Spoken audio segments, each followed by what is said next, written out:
Um, I could try to go in order. I'd say the later tape that has Fresno ties, also ties to Arizona, would be like the Skunk Piss Players Realm. They had a compilation from Fresno artists, later Fresno artists. I'd say around '99 it was, and they also had some artists that did stuff in Arizona. They had a lot of really good beats, a lot of good hooks. I mean, the album's just it's pretty good all around, you know. Um, and I'd say probably nine if we're gonna go in an order like that. Mm-hmm. Um, Maybe like the Doja group that was out of Fresno, Wait and Inhale, was a good album. They had a lot of like singles on there that I can pick out that I liked. That were just you could play it over and over.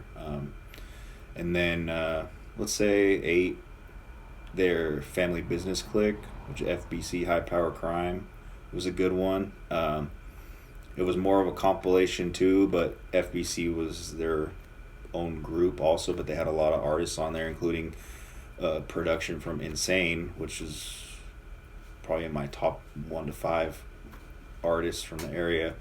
And a lot of they had a lot of really good hooks and beats in that album too. Kingpins Only, what's that, 7? Kingpins Only, I'd say. Kingpins Only is a great album too, and that's where you kind of get a taste of more features too from people that that didn't really have like a full Fresno release or a full album. Maybe they had a sample, a demo or promo tape or something that they were gonna release, and there's a lot of those if you listen to the Fresno compilation mixes, where you find an artist that's on there that's just doing like they could do a full album themselves, and they just either never did or it never made it to light, and I've never seen it. So, or they got killed. It's a hard thing to say because there's like going back to what I say, number 9 was or 8 was Family Business Clique. There was an artist on there. His name was Vove Dame, and he was. They have a couple little quick snippets on that album of a single album he might have been working on or playing it in the car and like little interludes and stuff, and it's just like, man, if he would have had an album, that would have been a really good one, but he was killed probably before that ever could happen. And so yeah, you just kind of, when you listen to those, at the end of my list there, a lot of them are more compilations than they are single artist release, because that's where you kind of get some flying on me. That's where you kind of get the new artists that you weren't really ever heard of before, and you can kind of track by and see if they ever had a single or a solo album. So Kingpins, was that 7? Yeah. So I'd get down into like real singles at that point would be like Gangster D. He had an album called In Control, probably like 98. And I compare that to the later, Family Business Clique type beeps. It's more of like a mob than a G-Funk style. It's like a G-mob, and just a lot of good stories, beats. The hooks are good. The choruses are good. The songs are catchy, so you could listen to them in your car, and it's not like just a freestyle. Some of them had freestyles. Then I'd say there's a group from there called Fooligans. It's called Fool for Life. That's kind of a harder one to find. It says Fresno on the cover, Fooligans on the front, like a graffiti font. That one's really good, and it's slept on, but not really, because not a lot of people have heard it.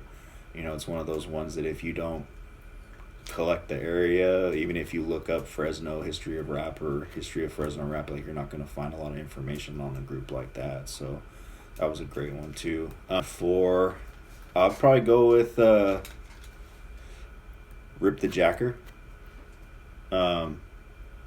He was one of the early Fresno artists, but he had done a couple projects with Spicy Dre, who was from the area, and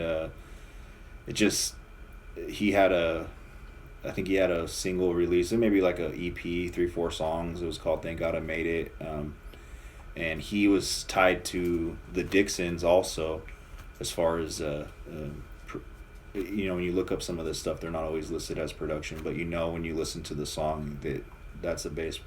They're playing bass, the guitar riffs are theirs and shit like that. So, and later on you'll see that he made a couple cameo type features in other later albums. So I think a lot of the artists that came later would listen to the early stuff too and say, okay, like, we pay homage to these guys that's been around and have them on our track. And they realize, like, the Fresno, like I said, the Fresno culture is small and those artists are important. So his album's really good too. It's got an older, I wouldn't say like a quality production feel to it, it's just like a street tape feel. But as you start to get closer to like my top 3, which is to me like the pinnacle of the artists in Fresno, would be like the Insane and D-Mac tapes. Insane and D-Mac's going to be my number 1 tape. So In It For The Money, Insane and D-Mac be number 4. It's actually their first release. So, but it's weird because it came out on CD and it came out on tape, but no one really knew it came out on tape until just recently. Like, it was always like, it's got to be on tape because of the year, and then maybe the CDs were printed later. But there is original CDs of that that aren't CDR, so it was printed early. And then actually Insane posted a picture the other day of that tape that he had, and it was original pad press with the ink, everything, so it was legitimately a 92 release on tape, but maybe it didn't catch as much ground as their later album did. But that's like, that's a solid number 4. You can listen to the whole thing front and back, so that's always really looked after too. And as far as like the CD collectors, they're into trying to find that one.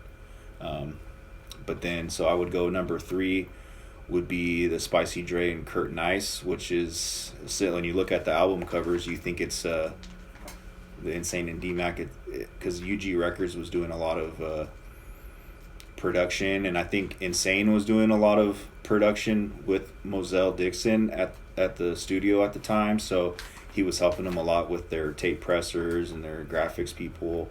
So their 2 album covers look not identical, but they're same layout and stuff like that, and that's a really hard one to find, but the songs are really good. It's really early gangster rap, mob music.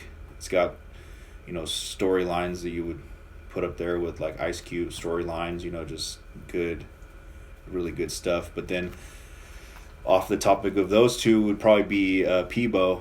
He had a really good album called Set the Record Straight, and he had a group prior to that, and I'm pretty sure it was called Legion of Boom, and it was early too, like 90s, but everyone had a name. It was like Peebo, like G-Bo, everyone had, and they called it the School of Bo. Everyone had their name, similar. But his single album that came out was really good, and it's a long tape. It's a full album for sure, and that one's a really good album too. And then I'd get to my number 1, which would just tie everything in, would be the Insane and D-Mac, Looking for the Dope Man, which I've told you about before. And that one is it's printed on a like a 120 minute each side tape there, so 60 minutes each side tape, and it's just full of all beats made by Insane and Moselle Dixon. It's a super funk beat, and that really gives you the Fresno sound. And I would say that one right there is the best album, because I heard too before that they had possibly had a chance to do something more with like Death Row Records and stuff. Just stuff that I've heard, not 100% sure on that, but definitely they had the Funky Fat graphics. Like, when you're talking about like a complete album, had the Funky Fat graphics cover, had 3-layer fold out with the production was really nice. The music, it's super crisp. It was recorded very well. and all the songs are just, they have some of the best choruses coming from the area at the time, and it's like a real songs on that album. So I'd say I'd put that one up at number one.